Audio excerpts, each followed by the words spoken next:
Hey guys, go ahead and get out your note sheet for 8-5 factoring trinomials when A is 1.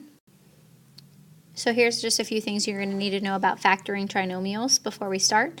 Number one, in order to factor a trinomial, it should be in standard form first. Second thing, if you have a greatest common factor, which is GCF, you must factor it out first. We won't see that until the next section, so don't worry about that for today, but it is something you need to know. And then third, factoring is basically FOIL backwards, and so your answer should be two binomials, and those are called your factors. So instead of us foiling to get a final answer, we're going to have the final answer, and we're going to say what two binomials create this final answer. So we're going to just take a quick peek review at FOIL so you guys see how we worked forward through FOIL, and now we're going to work backwards through factoring. Okay, so with FOIL, or using distributed property to multiply two binomials, you would take the first term, x times x and 3, and then 7 times both x and 3, and that would create x squared plus 7x plus 3x plus 21. And then you would combine your like terms and you would get x squared plus 10x plus 21. So today what you're going to start with is actually this answer, and you're going to have to figure out what did you do to get that. So if you think about FOIL, where the 21 comes from is from 7 times 3, and where the 10 comes from is from 3 plus 7. So basically, whenever we start to look at these, we know that that last term is really the multiplication that created that. The middle term is two numbers that were added to create that. So just keep that in mind for in a second from now. Okay, so here's another look at working a problem forward using FOIL, and I want to start again with this final answer, and so you can look at the parts that created this final answer. But the 4, where it came from, is in the two binomials. It was the -4 times -1 that creates 4, so the multiplication that created that. This -5 in the middle came from right up here where it was -1 plus -4, so the adding creates the -5, the multiplying creates the +4 here at the end. Okay, so standard form of a trinomial would be something like ax squared plus bx plus c, and again, your problems have to be in this form before you can factor. And a, b, and c just represent integers. They're just going to be numbers that are there within a problem. Today, when we look at the trinomials for this lesson, we're only going to have a as 1. So if I put a 1 here with an x squared, realistically, you're not even going to see that 1 there. It's just going to be x squared for today. So here's your steps for factoring trinomials when a is 1, and then also an example that you can follow along with it. So step 1 would be to factor out a GCF as possible. Again, for today, there's not going to be a GCF, but a GCF would be number-wise. If there's anything that can come out from all three parts, then you would take it out. But for this example, there is none. So step 2, for all future factoring, what you're going to do is you're going to find the factors of AC, and AC here really means a times C, so you might want to put that on your notes so you understand that AC is A times C, and we're looking for those factors that would add up to B. So what I would always have you guys start with a factoring problem is actually listing or doing for this problem A times C and then writing out B so that we can kind of look at that a little closer. So if I do that for this problem, A would be the number in front of x squared, which in this case was 1, and C is 8. So if I do A times C, 1 times 8, I'm going to end up getting for my answer 8. So AC is 8, and then B is just that middle term that's in front of x, and in this case it's 6. So what I want to think about right now is what factors of 8 would give me 6 whenever I add. And so if you think of factors, they're the numbers that multiply to give you 8. So I've got 1 and 8, and 2 and 4, and which set here would realistically give me that 6 whenever I add them. And that's what you want to be thinking to yourself, and we can clearly tell that it's 4 and 2. So once I know that it's 4 and 2, those are basically going to become my factors, and I'm going to write them as two binomials. And in this case, because everything was positive, it's x plus 4 times x plus 2. I just write it in my binomials, and then I should be done. And then if I ever want to verify my answers, I'm just going to FOIL those two and see what I get to make sure I start or get back to that starting trinomial, which was x squared plus 6x plus 8. And if you do FOIL those two, it does work out. All right, so we're going to look at some examples with just practicing this. So example 1 here, we've got x squared minus 12x plus 20. And so we're going to walk through those steps. So step 1 would say factor out a GCF if possible. And if I'm looking at the numbers here, this would technically be for A, a 1, a negative 12, and 20. There's really no GCF, so we can skip that part for right now. So we move on to the factors of A times C that add up to B. So we want to actually list these out first. So A right now for us is 1, and then C is 20. So we're looking for the factors of 1 times 20, that's AC, which would be 20, that give me negative 12, which is B. So you're going to want to write that on your paper. And so again, if we think of factors of 20, we've got 1 times 20, we have 2 times 10, and we have 4 times 5. And I want to get negative 12. So right now, as is, none of these add to negative 12. But if I was to take a negative 2 and a negative 10, they would multiply to positive 20, but they're going to add up to negative 12. So in that case, those two actually do work, and you're going to have to worry about signs and kind of figure out signs. Another way I could have known that they would have to be negatives is because of that minus sign there. You're going to have negative somewhere in order to give you a negative 12. And because this is a positive, the only way you can multiply to get a positive is by 2 negative numbers. So we can kind of know right away that it has to be 2 negatives in this problem to give you that. From there, what we're going to do is we're just going to write out our 2 answers then in a binomial. So since it was negative 10 and negative 2, my binomials are x minus 10 times x minus 2.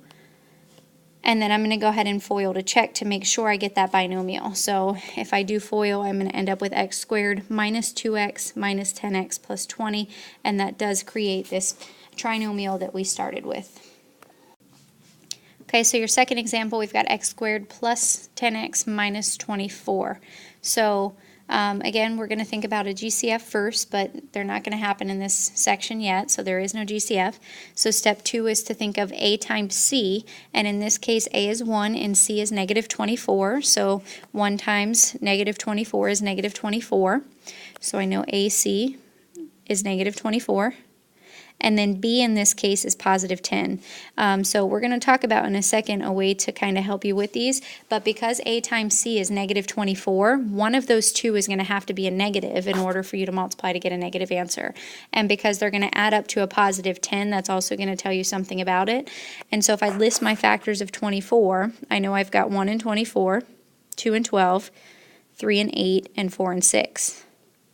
So since I know one of these is going to have to be a negative, then 1 negative and 1 positive, you're technically going to be subtracting to get 10 because of a positive and negative together are subtraction with opposite signs, which is going to make this group right here a 2 and 12. And in order to subtract and get 10, it's going to have to be a negative 2. So B as positive 10, you want that positive 12 plus negative 2 to get 10, and then positive 12 times negative 2 to get negative 24. So once I know those two, I'm going to write it in factored form, which would be x plus 12, x minus 2, and then I'm going to go ahead and do my check for FOIL, and I'm going to go ahead and multiply these out or use distributive property or box method and get x squared minus 2x plus 12x minus 24. These two like terms again create positive 10x since 12 was bigger. And then it does work out, so you know you're good to go. So we'll take a look at ways you can know whenever you're going to have positive versus negative for these in just 1 second. So then again, in your third example, we're looking at x squared minus 2x minus 63. Again, there is no GCF, so the next thing we're going to do is look for those factors of AC, A times C, that would give you B. So we're going to go ahead and multiply A times C first, and that in this case is 1 times negative 63. So AC is negative 63, and B here is negative 2. So I'm going to go ahead and list my factors of 63, and I know I can get 63 by 1 times 63. 2 does not go into 63. 3 goes into 63 21 times. 4 doesn't go into 63. 5 does not. 6 does not. 7 times 9 works. and that should be it for my factors. Now again, since a times c was a negative 63 and you're getting a negative from multiplying two numbers, one of the two is going to have to be a negative. So you can envision here, if one of these two is a negative, then really when you put a positive and negative together, you're subtracting. So I'm looking for a group here that I can subtract to get negative 2, and that's going to be 7 and 9. And then if you're going to subtract 7 and 9, you're going to need the 9 to be the negative, and I'm sorry about the not lining up here, in order for you to get a negative 2 out of those. So my two factors that work should be 7 and negative 9. So I'm going to go ahead and write this in factored form, which would be x plus 7, since 7 was a positive, and then x minus 9. And then I'm going to go ahead and FOIL that and check and make sure. So I get x squared minus 9x plus 7x minus 63, and then these two like terms combined do give me that negative 2, so I know I'm good to go. So here's some helpful hints that you guys can use to help you figure out when do you know about positives and negatives as we're going through. So this says when C is positive. This realistically can say when A times C is positive, but for us, A is going to be 1 in all of this lesson, so we can kind of avoid the A, but for future you will need to know if it's AC. So if A times C is positive, then you're saying it's two numbers multiplying to give me a positive, and your only options there would be a positive times a positive or a negative times another negative in order to be a positive.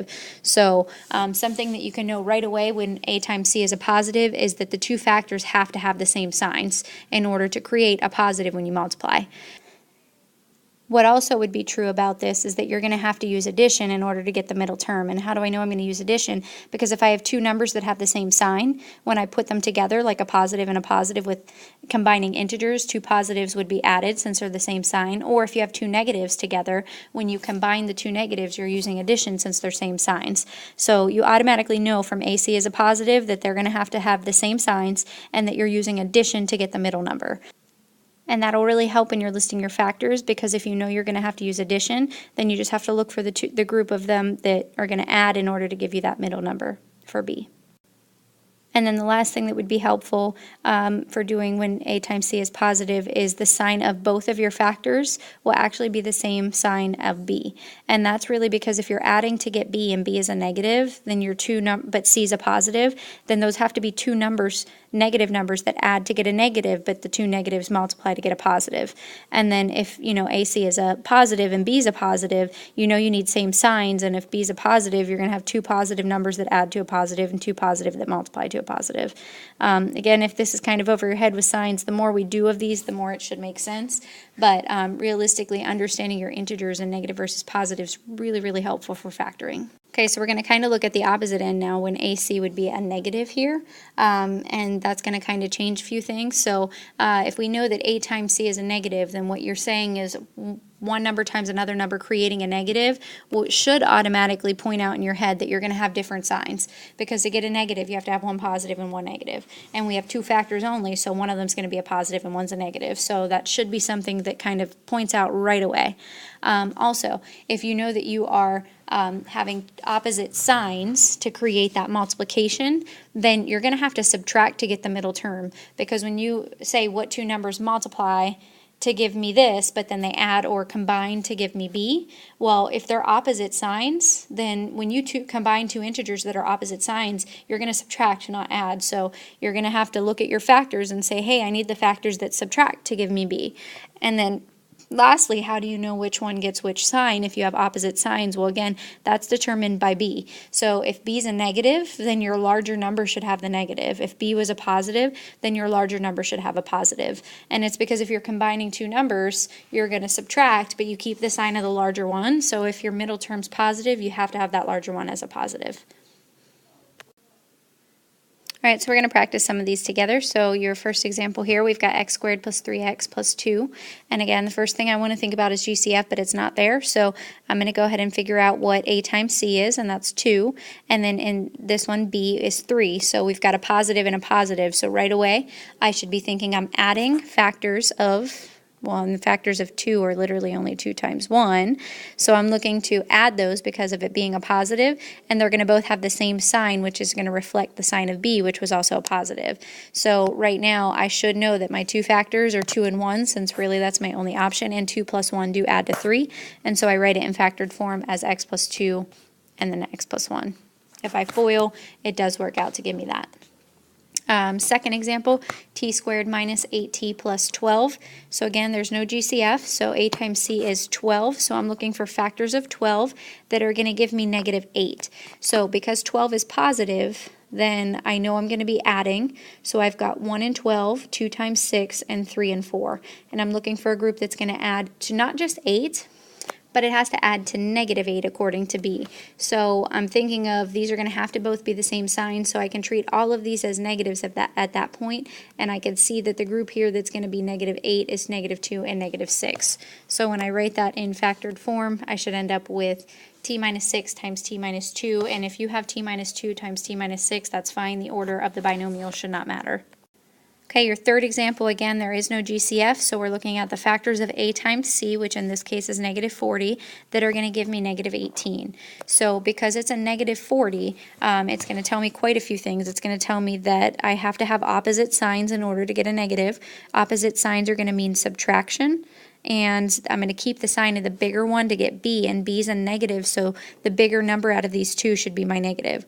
So I'm going to list my factors that I know, 1 and 40, 2 and 20, 4 and 10, and 5 and 8. I think that's all of them. Now, I know it's subtraction because of that negative, so I'm looking for a group here. I can subtract to get 18, and I see that I can do 20 and 2 to get 18. Now, which one's the negative? Well, again, I need to subtract to get negative 18, so my negative is going to be the bigger of the two, which is the 20. So I write this in factored form, and again, the order doesn't matter, but you should have m minus 20 and m plus 2 as the two answers. And then last problem, number 4, no GCF, so a times c is negative 42, and then b here is positive 11. But a times c was a negative, so again, that's going to tell me that I'm subtracting to get that 11 in the middle. So if I list my factors, 1 and 42, 2 and 21, and then I've got 3 and 14, 4 doesn't work, 5 doesn't work, and then 6 and 7. So I'm looking for a group that can subtract, since one of these has to be a negative. That's subtraction to give me 11, and that's going to be 14 and 3. And because I want positive 11, then I want my bigger number to have the positive, which is 14 in this case. And then I'm going to go ahead and write this in factored form, which would be z plus 14 and z minus 3. And again, if you want a FOIL to check any of these, they should all work. Okay, go ahead and try this one on your own and see if you guys can figure it out. You're looking for the factors of negative 30 that are going to give you negative 13, so you can press pause and play whenever you're ready to check. So this was actually a really good one because you have to, again, understand that adding and subtracting thing to get this. This should have been option 3. And so you can see I've listed the factors of negative 30. And because it's a negative, you're going to have to use subtraction because of opposite signs in order to get 13. And I know 10 and 3 add to 13, but that would only work if AC was a positive. So to subtract, you would have to have 2 minus 15 that subtracts to negative 13. But then when you multiply them, you get that negative 30. So option 3 here. And the last thing I'm going to have you guys do is you can just pick out of this group of 6 any 3, and I left you a space on your note sheet to just practice those, and then I'm going to go ahead and put the answers up to all of them, so you're going to want to make sure that you fix any if you did miss them. But pick any 3 right now and then press play whenever you guys are ready to check those 3. Okay, so number 1 should be x plus 3 times x plus 1, and nice thing was there was only one group of factors of 3, which is 3 and 1, and they add to 4. Number 2, so a times c is 52 positive, so the factors that would add to 17 should be 4 and 13, and both positives as your answer. Number 3, the factors of 4 that give you 5 would be 4 and 1 when you add. So x plus 4 times x plus 1. Number 4, a times c is a negative 36, so we're looking for factors that subtract to negative 16, which should be, and I need to fix that, a negative 18 and a positive 2 in order to give you negative 16. And then example 5, so the factors of 8 that give you negative 6 when you add, because 8's positive, would be 4 and 2, but because you need a negative 6, they're both going to be negative, so negative 4 and negative 2 for your factors. And then number 6, negative 22, the factors that you would subtract to get 9 should be 11 and negative 2, so as your factors x plus 11 and x minus 2. So that's it for this section. We will practice some more of these definitely in class, and hopefully you guys will enjoy this as much as I do. I'll see y'all soon.